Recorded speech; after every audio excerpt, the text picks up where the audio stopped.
நன்மை செய்கிறவராகவே சுற்றி திரிந்தவர். அவர்கிட்ட வந்த எல்லாரையும் அவர் ஏற்றுக்கொண்ட தெய்வம். என் வாழ்க்கையில கூட இயேசுலாம் என்னை ஏற்றுக்கொள்வாரா? அப்படிப்பட்ட ஒரு வாழ்க்கை தான் என் வாழ்க்கை இருந்துச்சு.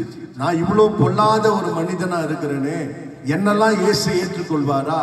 என்னெல்லாம் தான் பிள்ளையா சேர்த்துக் கொள்வாரா அப்படின்னு எனக்கு ஒரு சந்தேகம். ஏன் அப்படி சந்தேகம் வந்ததுன்னா, எங்க அம்மா சொன்னாங்க. என்ன சொன்னாங்கன்னா, நம்ம எங்க வீட்டுல மொத்தம் 10 பேரு. எங்க அம்மா சொன்ன வார்த்தை, டேய் மாயக்கண்ணா, வீட்டுல 10 பிள்ளைங்களை பெத்தெடுத்தண்டா, 8வது உன்னை பெத்தெடுத்ததுக்கு என் வயிறு பத்தி எரியுதுன்னாங்க. ஏன்னா அவங்க மேல தப்பு இல்லை, என் வாழ்க்கை அவ்வளவு மோசமான ஒரு வாழ்க்கையா இருந்தது. பாருங்க, பெத்த தாய் யாருன்னா வெறுப்பாங்களா? ஆனா என்னுடைய வாழ்க்கை மோசமான நிலையில இருந்தனால தாய் கூட ஒரு வெறுக்கிற நிலை. அதே போல இந்த உலகத்திலேயே என்னை நேசிப்பதற்கு யாரும் கிடையாது.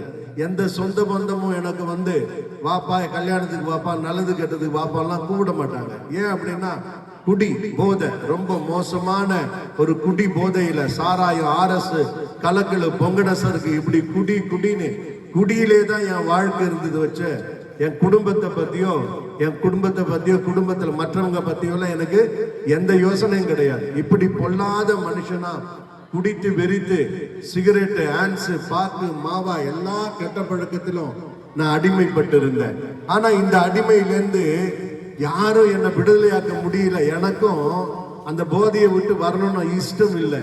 எனக்கு ரொம்ப பிடிக்கும் சாராயம் குடிக்கிறதுக்கு, எனக்கு ரொம்ப பிடிக்கும். அதனால எனக்கு குடியெல்லாம் விட்டுட்டு வெளியே வரணும்னு விருப்பமே கிடையாது. எனக்கு கல்யாணமும் ஆச்சு, 2 பிள்ளைகளும் ஆனாங்க. ஆனாலும் என் வாழ்க்கையில எந்த மாற்றமும் இல்லை. அப்படியே நான் பாட்டு சம்பாதிக்கிறதெல்லாம் என் ஃப்ரெண்டுங்க தான் முக்கியம் சொல்லி என் நண்பர்களோடு போய் குடிச்சு சுத்திக்கிட்டு சினிமா பார்த்துக்கிட்டு இஷ்டம் போல திரிஞ்சிட்டு நைட்டு 11 மணி 12 மணிக்கு வீட்டுக்கு வருவேன். வரும்போதும் சரக்கோட தான் வருவேன். தூங்கி எழுந்த உடனே காலங்காத்தால 2 மணியா இருந்தாலும் 3 மணியா இருந்தாலும் எப்போ முழிப்பு வருதோ சரக்கு எடுத்து குடிச்சிட்டு தான் தூங்குவேன். அப்படிதான் என் வாழ்க்கை இருந்தது. இப்படி குடிச்சு குடிச்சு என்ன ஆச்சுன்னா, கடைசியில ரத்த வாந்தி எடுத்தேன். என் கை கால்லாம் உதிர ஆரம்பிச்சது. ஆனா என் கூட குடிச்ச நண்பர்கள் ஒவ்வொருத்தரா செத்துக்கிட்டே வராங்க. எங்க ஏரியா, நான் இருக்கிற பகுதி மதுரை வாயில் பகுதி, அங்க இருக்கிற எல்லாரும் அடுத்தது மாயா தான் டிக்கெட் வாங்க போறான். அந்த மாதிரி கண்டிஷன் என் வாழ்க்கை. என் கூட குடிச்சவங்க எல்லாம் எல்லாருமே ஒருத்தரா செத்துனே வராங்க. அப்ப அடுத்தது நான் தான் டிக்கெட் வாங்க போறேன். அந்த கண்டிஷன் தான் என் வாழ்க்கை இருந்துச்சு. ஆனா என் மனைவி அவங்க இயேசுவை தெரிஞ்சுக்கிட்டு தொடர்ந்து எனக்காக ஜெபம் பண்றாங்க. இயேசுவே, என் கணவரை குடியிலேருந்து மீட்கணும், போதையிலேருந்து அவரை விடுதலை ஆக்கணும், என் கணவர் சிகரெட் உண்ணும், பாக்க உண்ணும், ஆன்ச உண்ணும், மாவா உண்ணும், எல்லா கெட்ட பழக்கத்தையும் உடனும் சொல்லி தொடர்ந்து அவங்க வேண்டுதல் பண்ணிக்கிட்டே இருக்காங்க. ஆனா ஒரு மாற்றமும் இல்லை. எத்தனை வருஷம்னா, 1 வருஷம் 2 வருஷம் 3 வருஷம் இல்ல, 5 வருஷம் இல்ல, 10 வருஷம் இல்ல, 15 வருஷம் இல்ல, 17 வருஷம் எனக்காக தொடர்ந்து அவங்க வேண்டுதல் பண்ணிக்கிட்டே இருக்காங்க இயேசு கிட்ட. ஆனா எந்த பதிலும் வரல. 18வது வருஷத்துல இயேசு கிட்ட என் மனைவி கிட்ட ஆண்டவர் கேட்டாரா, என்னம்மா உன் வீட்டுக்காரன் குடி விட்டா, பாக்க விட்டா, ஆன்ச விட்டா, மாவா விட்டா, எல்லாத்தையும் விட்டா, அது யாருக்கு பிரயோஜனம்? உனக்கு பிரயோஜனம்.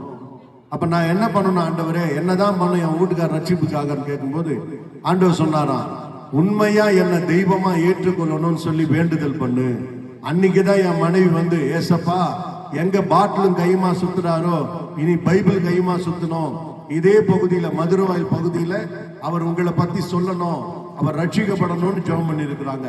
அந்த ஒரே நாள் 2013 பிப்ரவரி மாசம் 20ஆம் தேதி சாயங்காலம் 5 மணிக்கு ஒரு ஆஃப் கட்டிங் அடிச்சுட்டு வீட்டுல தூங்கின்னு இருக்கிறவன் திடீர்னு எழுந்து உட்காந்து ஓடு கதறி விட்டு கதறி அழுதேன். என் பாவத்தை எல்லாம் உணர்ந்து ஒரு உணர்வு எனக்குள்ள வந்தது. கதறி அழுவுன என் மனைவியை கூப்பிட்டேன். கண்ணீர் விட்டு கதறி அழுத. நான் பொல்லாத மனுஷனா இருக்கிறேன், யாருக்கும் பிரயோஜனம் இல்லாதவனா இருக்கிறேன், இப்படி வாழத்தை விட செத்து போயிடலாமா? எனக்குள்ள 2 எண்ணம் வந்தது. 1, தூக்கு போட்டு செத்துரு. 2வது, நீ வாழது வேஸ்ட். இந்த ஒரு மனநிலை, செத்துலாம். அப்ப இந்த ஒரு மனநிலையில என்னை யாரு விடுதலையாக்கவா தெரியல. ஆனா அன்னைக்கு கண்ணீர் விட்டு கதறி அழுதேன். அன்னைக்கு இயேசுடைய வார்த்தை எனக்கு கொடுக்கப்பட்டது. நீதிமொழிகள் 23ஆம் அதிகாரம் 26ஆம் வசனத்திலிருந்து வார்த்தைகள் கொடுக்கப்பட்டது.